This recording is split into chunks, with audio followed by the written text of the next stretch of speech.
Hello paper crafters, it's Rosie, Rubber Stamp Rosie, back again to show you how to make a tea bag folding card.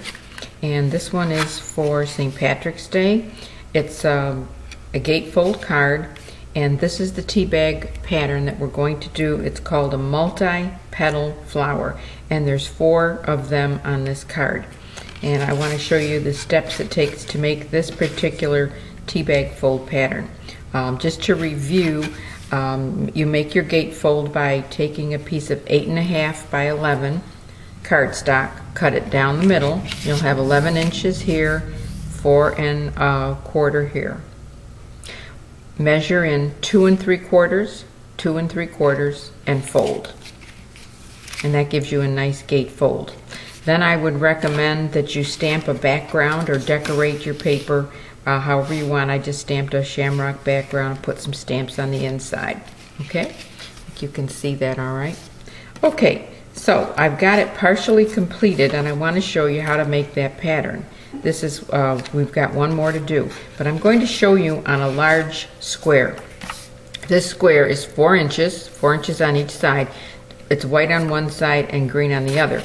And here's how we make the pattern. The first thing we have to do is make a starter, what they call a collapsed triangle starter. And we'll just start out by making a triangle. Now I didn't fold that perfectly, but let me get a little better fold here. And it helps if you have a bone folder. If I had my bone folder, if I could find my bone folder, I would use it. Okay. I'll just use this little piece of plastic from the bread wrapper. Okay, so that's one triangle, and we fold and we make another triangle. And I've had quite a few people send nice comments. They like the tea bag folding, but they said go a little slower. Okay, so we did triangle, open, triangle, open. Now we're going to fold it into a rectangle on each side. Rectangle and open. It's always important, you must open it. And then fold it in the opposite direction into a rectangle. Okay.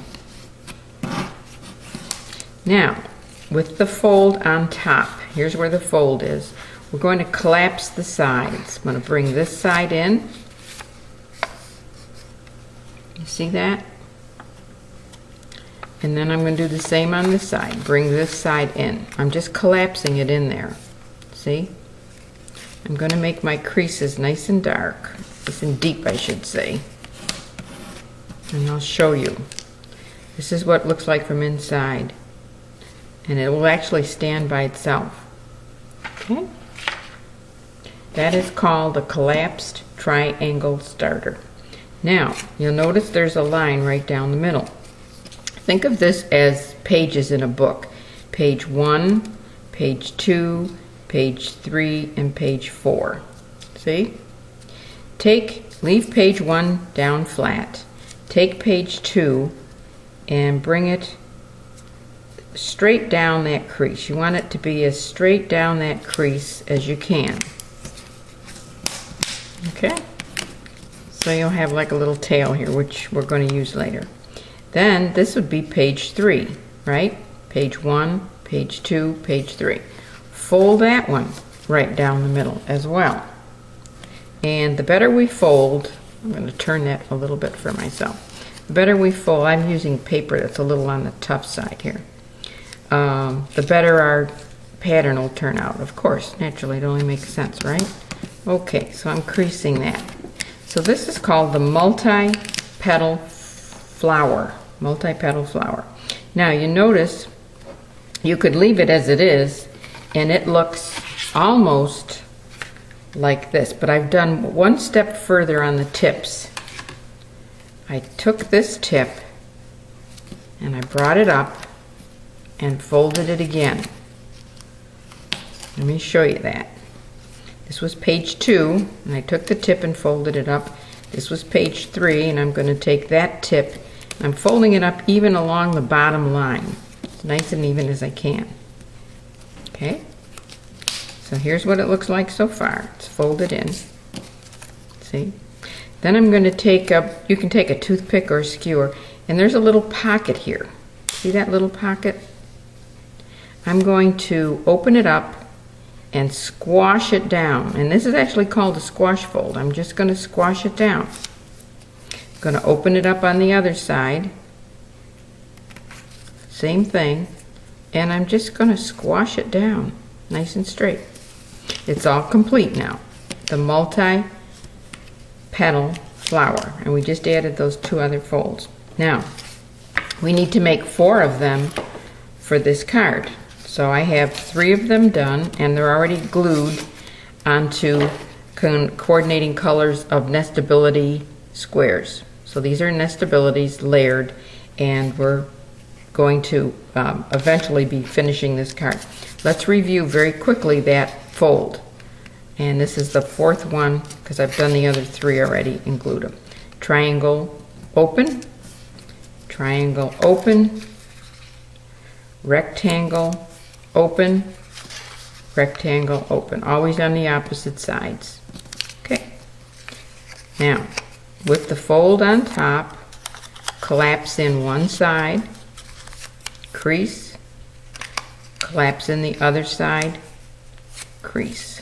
This is upside down what it looks like, and right side up.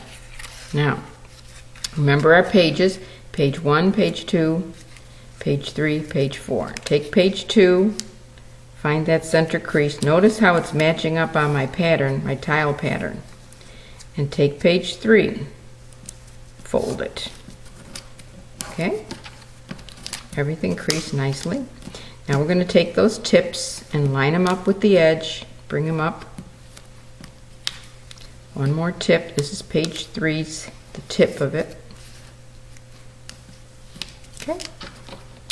Open up that little tip pocket with a toothpick or whatever you have around the house. Squash. Open the other one up.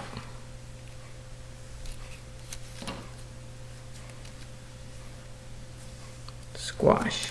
Okay, that's our 4th one. Now we'll show you how it fits in there, just like this. Then you would poke a hole right in the center after it's glued and add a nice brad that matches. Okay, but first let's take a little glue. Just adding a little glue, white glue. Slide it in there. So now this pattern is complete.